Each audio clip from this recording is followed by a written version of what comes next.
Hi, welcome to the first demo fly of the JYU Hornet S. This is a very interesting quadcopter, a 280mm quadcopter size.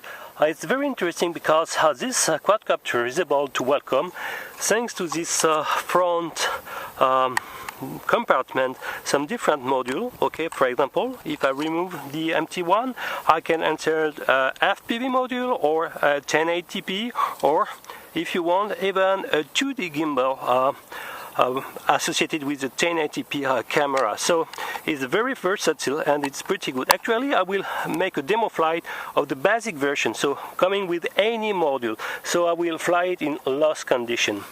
It's coming with some 6-inch props, to be more precise, some 60-32.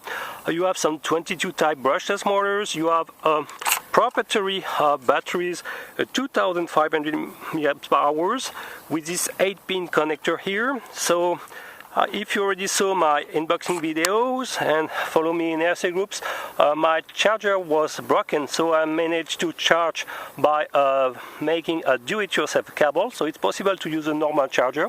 What I really like also is a transmitter. Very beautiful design, like a DJI style, okay? Very simple buttons, so mainly here is to return to home, auto takeoff and auto landing when you are in one position, okay? Here this is a flight mode. When you are in one, you are in beginner mode, so you have to be sure that the GPS locking is efficient and you perform a compass calibration. When you're in 2, you are more in altitude hold, and in 3 it's more in manual flight, so without too much assistance. Here is to play with the LEDs. You can change the color scheme sequence, and this one is to turn on or off the video recording if you have the camera module. On the rear side, you have 2 buttons here to select one of the 8 frequency. Actually, it's using the Boscam band, so you can set the 5.8 GHz frequency of the Boscam band. And here you have 2 spots there. So if I'm not wrong, the left one is to play with the LEDs or color, and the right to control the one-axis gimbal of the camera module. Okay, you have 2 antennas. One is for the 2.4 GHz, the other one for the 5 GHz. To turn on the quadcopter, you have a power button on the battery. So the trick is to press twice this button. The first one briefly and the second more longer. So I will first turn on the transmitter. Okay, you have, it's not very visible in daylight, 3 colors here. I will explain what they are meaning, but now I will press the batteries one and one more time. And you have this beep, meaning that it's powering. Okay, so when everything is done, you have a green LEDs here on the left.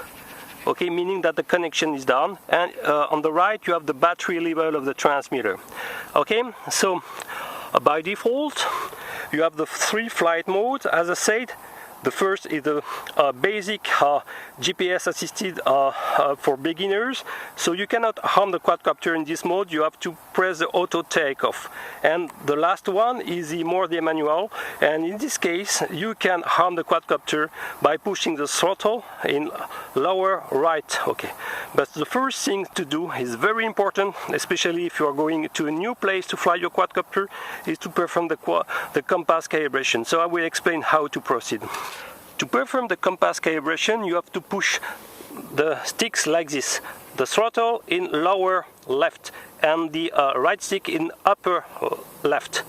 And you should have the quadcopter linking LEDs. So what you have to do then, take your quadcopter with you, put the quadcopter like this, and to turn on yourself while rotating the quadcopter like this. Okay, and you have to do it a couple of times, a couple of tours to perform the calibration.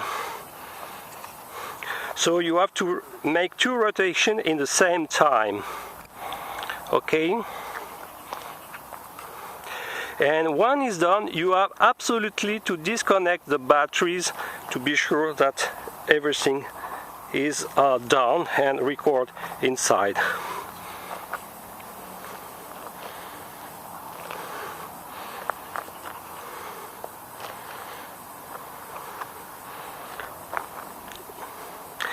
This procedure is a little bit different than the classic procedure for the compass. Previously you have to do one axis per one axis. Here you are making two axes in the same times. Can be more faster maybe, I don't know. Okay.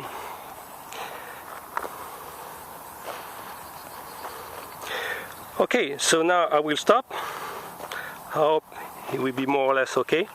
And I will disconnect the batteries. So to disconnect you have to long press the power button, long time, and it's turned off. Okay, so now I will engage the flight. The first things I will turn on the transmitter, turn on the quadcopter as I said previously by press one time briefly, then a second time more longer. Okay, so now everything is okay, and I will wait that the satellite is fixing. So I hope you can see you have some flashing green LEDs, okay, and actually when they will become solid it means that I reach a nominal number of satellites or received satellites, so at minimum at 5 if I'm not wrong according to the Chinese documentation. Okay, so I will wait a couple of seconds that it's fixing. Okay, now I've got a solid LEDs, so it means that I reach the nominal quality of receiving of satellite reception. So let's go. I will probably start in the third mode in manual flight, so I will arm the quadcopter by pushing the throttle in lower right. So be aware. Okay.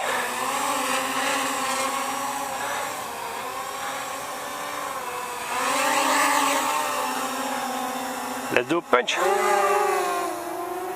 Fast. Not bad.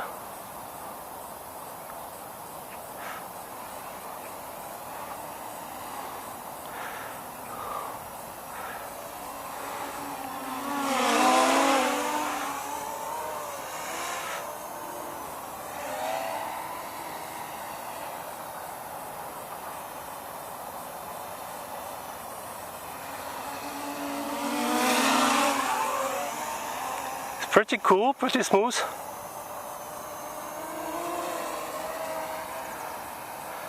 It's announced to be 120 km/h machine. I'm not sure of it.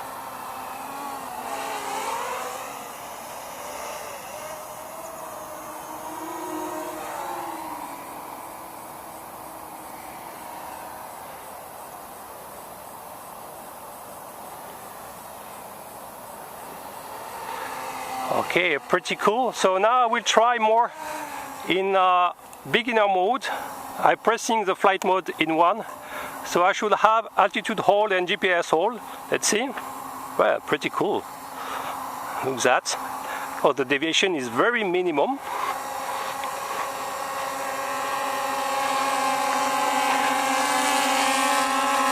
Really efficient. I'm impressed.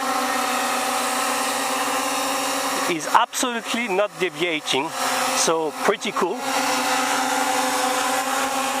Okay, I will engage return to home.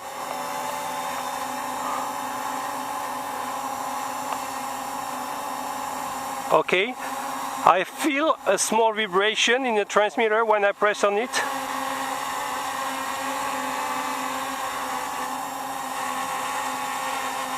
Actually, maybe to engage the return to home you have to take off in the first flight mode, because actually it's not moving at all. So now I will engage more the altitude hold, so in the second flight mode. So now, as you can see now, I can fly without taking care of the second. Okay, I will grow up. Yes, it's very efficient. As you can see, deviation pretty minimum. But the maximum ascending rate pretty slow. Okay, I hope you can see, but it's very efficient. The yaw rate in the second flight mode.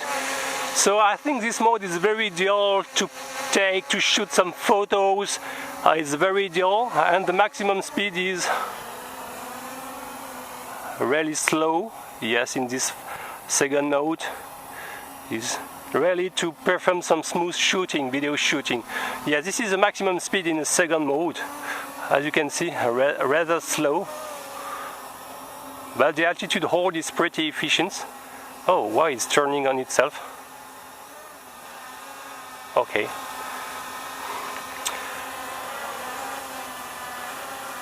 Pretty efficient.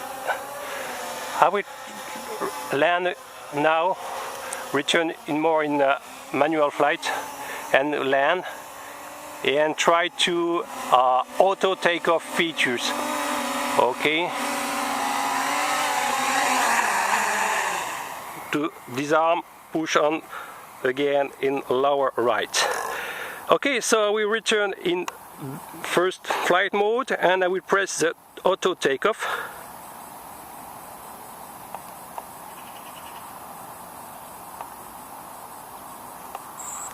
Okay, it's engaged. Pretty cool.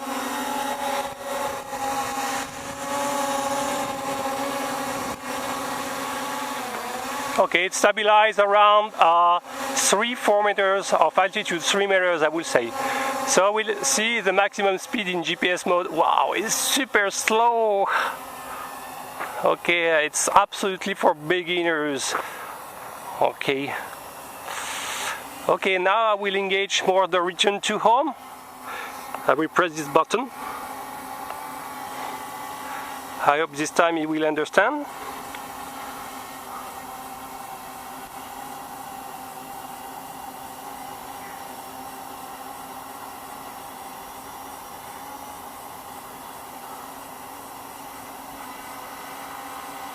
Maybe I didn't press correctly.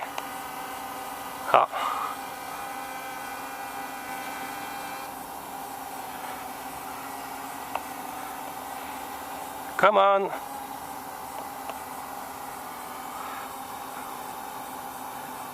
No action on the return to home. It's strange. Okay.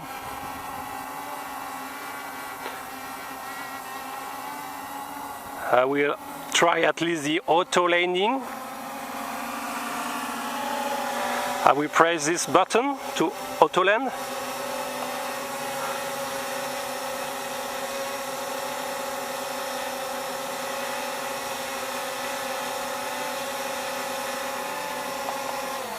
Okay, auto land is working. That's great. So I have to think about the return to home. It's very strange. I will press again the auto landing. So for the auto takeoff you have to long press on this button. Okay, and to auto land you have to briefly press on it. So I will go there, a little bit far, but it's pretty stable for sure. Okay, I will gently press.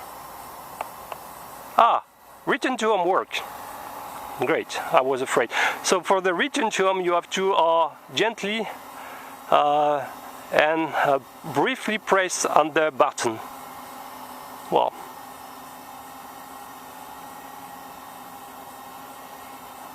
but where is going? No, I don't want. Strange. Okay, redo it. Okay, you come back, but you don't return to the landing point. You stay here. I don't know why. Okay, maybe you have to press after the auto landing. Okay, so maybe the return to home is done in two paths. One to return over the landing point. After you have to decide to land. Okay, now I will return more into expert mode, the third flight mode, to see how beastie is this machine.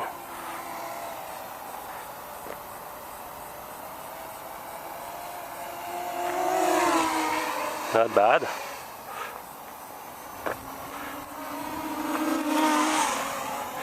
It's close to 600 grams machine.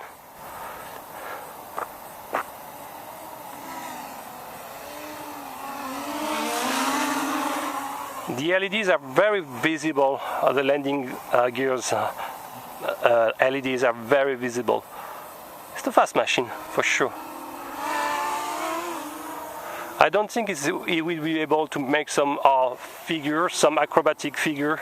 I don't think so. The yaw is correct.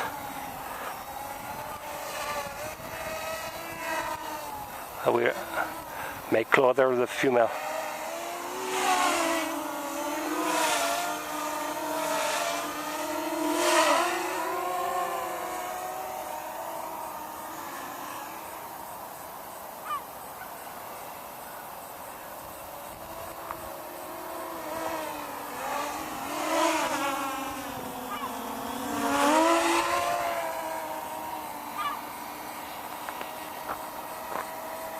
Nice machine.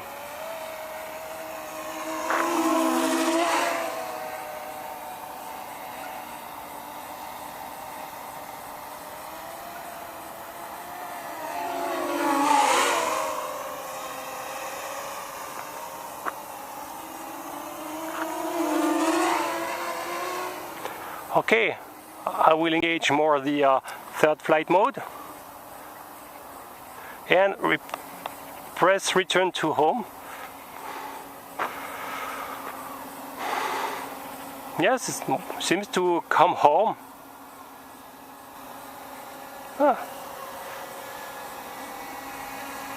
But it will stay in the vertical just 10 meters from the takeoff point.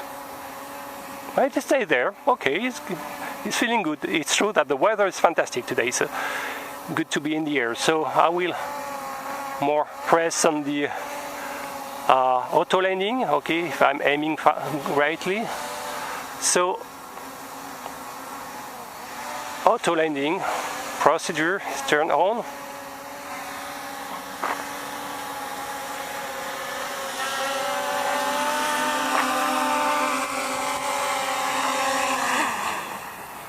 Pretty cool.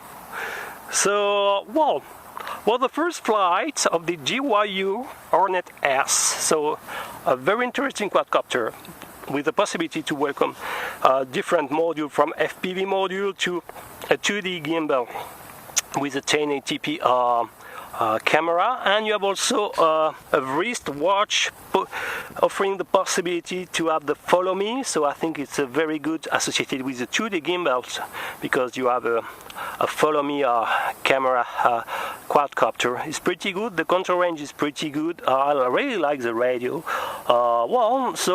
Just the return to home, it's an open question, so it seems to be done in two steps. First, to over your vertical, more or less your takeoff point, and then you have to press the auto landing to perform the full complete return to home.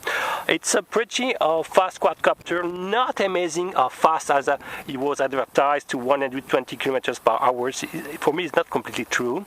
For me, it's something like 70-80 kilometers per hour maximum. I really like the design, the German design. The LEDs are visible. Okay, so it was the first flight, and expect more video associated with. Thank you for watching. See you next time. Bye bye.